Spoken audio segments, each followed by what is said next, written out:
What if the ancient war for the land of Canaan was not just a conflict between nations, but a clash between two fundamentally different kinds of human beings? What if the Torah preserves not only a history of Israel, but the record of a cosmic struggle between two rival lineages, one born of Adam, carrying the breath of divine soul, and another whose roots trace back to a separate, forgotten race of humans, powerful in stature but disconnected from the Creator? For centuries, the early chapters of Genesis and the conquest narratives in the Torah have been shrouded in mystery. Terms like sons of God and sons of the Anakim, or giants, have been twisted by mythology, obscured by mistranslation, and dismissed by modern readers as allegory or fable. But what if these terms actually refer to real people groups, carefully named, accurately described, and spiritually distinguished by the Torah itself? This exploration is not based on fantasy or speculation. It is rooted in the original Hebrew language of the Torah, in careful biblical exegesis, in archaeology, and in the latest findings of genetic and anthropological science. Alongside these, the wisdom of Kabbalah opens up the deeper spiritual structure beneath the text, revealing not just a story about Israel and its enemies, but about the very architecture of humanity and the soul of creation. Who were the B'nai Ha-Elohim, the sons of God? Who were the B'nai Ha-Anakim, the sons of Anak, often referred to as giants? And what does their conflict have to do with the world we live in now? Stick around until the end of the video, for in this teaching by Avraham Emuna, you'll be shown the hidden history of the two lineages, one ascending toward divine unity, the other bound to the dust of power and pride. And once you comprehend it, you'll never read the Torah the same way again. This video teaching is sponsored by the Kabbalah Theological Seminary, a place where you can explore the science and wisdom of authentic Jewish Kabbalah, a spiritually esteemed institution dedicated to truly higher learning. Visit KabbalahSeminary.org to discover the courses and degree programs being offered. The Torah is not merely a book of laws or ancient recollections. It is a revelation of spiritual genetics, human identity, and the deep structure of reality. Beneath its stories lies a hidden narrative, the war between two fundamentally different human lineages that have shaped the trajectory of history. One is the B'nai Ha-Elohim, the sons of God, the race of Adam, soul-bearing and divinely connected. The other is the B'nai Ha-Anakim, the sons of Anak, a separate human race, unconnected to Adam and his descendants, whose power and legacy stand in opposition to the divine mission given to Adam. This ancient conflict is not mythological nor merely theological allegory. It is grounded in the Torah and supported by anthropological evidence, with spiritual implications that continue to echo across history. Deuteronomy 9 verse 2 introduces us to a distinct people group. In it, Moses states to Israel that they will encounter a people great and tall, the children of the Anakim, B'nai Ha-Anakim, whom you know and of whom you have heard it said, who can stand before the children of Anak? The Hebrew makes no specific mention of actual giants here. The word used is Anakim, a proper noun derived from the root meaning neck or necklace, possibly referencing a cultural marker or a symbolic bondage. The term giants appears only in English translations, shaped by Hellenistic and Christian mythology. In truth, the Torah is not describing mythic beings or demigods, but a separate race of people, fully human but not descended from Adam. The B'nai Ha-Anakim were a real physical lineage that inhabited the land of Canaan, and their presence represented a spiritual opposition to Israel. Yes, their height and strength are noted, but what truly distinguished them was not their stature, but their essence, a race disconnected from the Adamic soul. So severe was their spiritual deviation and opposition to the divine mission that the Torah commands Israel to remove them entirely from the land, an act not of ethnic hatred but of metaphysical necessity, to preserve the sanctity and purpose of creation itself. In contrast to the Anakim, Genesis 6 introduces the B'nai Ha-Elohim, the sons of God, who are often misrepresented as angels or fallen divine beings. Yet the text offers no reason to read it that way. The term Elohim in the Torah can refer to powerful or exalted human beings, as in judges, prophets, and leaders. These sons of God are human, descendants of Adam through Seth, the righteous line who preserved the divine breath and carried within them the soul consciousness of their father Adam. They are not otherworldly, they are the spiritual line of humanity, the image bearers of the divine in the world. When seen in contrast, the B'nai Ha-Elohim and the B'nai Ha-Anakim are revealed to be opposing lineages, two types of human beings rooted in entirely different origins and destinies. The Torah does not say that Adam was the only being resembling man. Rather, it teaches that Adam was the first man to be given a divine soul, the neshama. This suggests that other hominid groups may have existed alongside him, biologically human, but spiritually disconnected. They could build, breed, and rule, but they could not carry the light of da'at, divine knowledge, or walk with God. Modern science confirms that Homo sapiens shared the earth with other human-like species, Neanderthals, Denisovans, and others, who interbred with early man. These beings were strong, adaptive, and culturally distinct, but lacked the depth of symbolic thought and moral reasoning that defined spiritual humanity.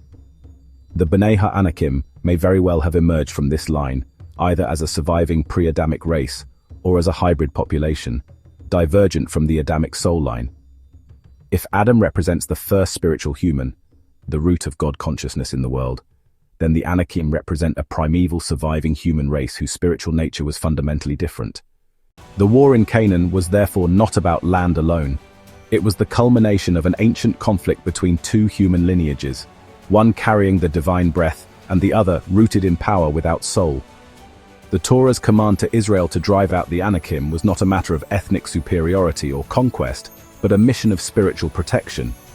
The Adamic line was to be preserved from contamination, biologically yes, but more so spiritually. It was a war of identities. Adamic man, chosen to redeem creation, versus the Anakite remnant of a world that rejected divine order and was destined to destruction. Across ancient cultures, myth preserves echoes of this reality. In Mesopotamia, the Anunnaki were said to descend from heaven and rule the earth.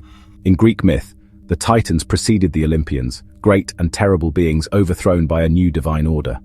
In the Book of Enoch, the Watchers descend and produce great men through forbidden unions. The Epic of Gilgamesh speaks of rulers of immense strength and hybrid ancestry. These legends are not literal records of divine beings, but distorted memories of real people groups, those like the Anakim who bore unusual traits and ancient dominion. Over time, memory became mythology, and mythology became religious fiction. Yet behind the stories lies a truth aligned with Torah, that humanity remembers a time when others walked the earth, powerful, alien-like, giant-like tyrants who were opposed to the divine plan. In fact, these very descriptions reflect the literal meaning of the Hebrew word Nephilim, not mythical giants but violent oppressors, tyrants who fell upon others with domination and fear. The common translation of Nephilim as giants is a later interpretive layer, not a faithful rendering of the original Hebrew. In modern times, this memory has taken on new forms. The ancient alien hypothesis, made popular by authors like Zecharia Sitchin, reimagines the Anunnaki as beings from other worlds who genetically engineered mankind. While we need not accept these literal interpretations, they capture a deeper instinct, that humanity was shaped by contact with other beings, not necessarily extraterrestrial but extra-spiritual. The Bnei Anakim, or giants, are not from other planets. They are from another human stream. They are the memory of a race whose origin and destiny were separate from Adam. From a Kabbalistic lens, this is not merely a physical story, but a metaphysical one. The soul of Adam is the carrier of Zelem Elohim, the image of God, and the bearer of Da'at Elyon, the supernal mind of God. His descendants are tasked with Tikkun Olam, the rectification of the world and the gathering of scattered sparks. The Bnei Elohim, as Adam's spiritual lineage, are here to lift creation upward. The Bnei Anakim, however, represent the forces of Klippa, the husks that obstruct the divine light, exalting power, ego, and materialism. The war for Canaan was a metaphysical cleansing. The land had to be purified of a lineage whose spiritual frequency was incompatible with holiness. The neck, the symbolic root of the word Anak, represents the channel between the mind and the body. In Torah and Kabbalah, the neck represents the narrow passage between heaven and earth, the channel through which the supernal light flows into the body and into action. It is the spiritual bridge between divine consciousness and embodied life. To bind the neck, whether through custom, ornament, or spiritual bondage, is to constrict that flow, to choke the light of divine knowledge and sever the connection between soul and its source. Remarkably, the very word Anakim in Hebrew is derived from the root word which literally means neck, necklace, or to be yoked at the neck. The Anakim, therefore, are described as those who are neck-bound, a people spiritually yoked at the neck to the impure forces of darkness. Whether through their customs, their lineage, or their inner disposition, they bore the mark of constriction, of a blocked channel, a yoked neck, and a severed flow from the supernal mind of God. This pattern is not confined to ancient history. Today, we still see the world divided between those who carry the yoke of heaven and those who chain themselves to the idols of progress, domination, and artificial power. The Anakim spirit lives on, in empires that glorify technology over wisdom, and in ideologies that deny the soul. Yet so does the spirit of Adam, in those who seek God, elevate spiritual consciousness, and serve a greater purpose. The final redemption, the reawakening of Adam's soul, is the return of Mashiach consciousness, the hidden Da'at, the mind of God in man restored, the divine mind entering the world once more. The B'nai Ha-Anakim, the giants and tyrants of old, were not monsters or myths. They were the memory of a rival human race, an earthbound race yoked to the lower world, mighty in appearance, but void of the upper soul, the neshama that Adam possessed. And the B'nai Ha-Elohim were not angels, nor were they alien beings. They were the children of Adam, bearers of the divine task to sanctify creation. Science confirms that multiple human types once coexisted. Myth distorted their memory into legend. But the Torah and Kabbalah reveal their true role in the spiritual architecture of history. We are living within the aftershocks of that ancient war, and each generation must still choose which lineage it aligns with, not by blood, but by spirit. For Adam and Anak are not just ancestral figures, they are archetypes of humanity itself. Adam represents the human being as God intended, humble, soul-bearing, crowned with divine light, and charged with the sacred mission of elevating creation. Anak, by contrast, represents the corrupted human form, disconnected from source, spiritually rigid, bound by the neck to falsehood and power, exalting self above truth. Every generation and every individual must answer the same question.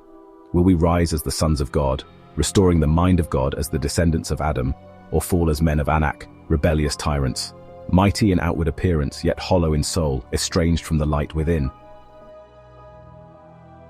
Thank you for watching. This has been a presentation of Avraham Emunah.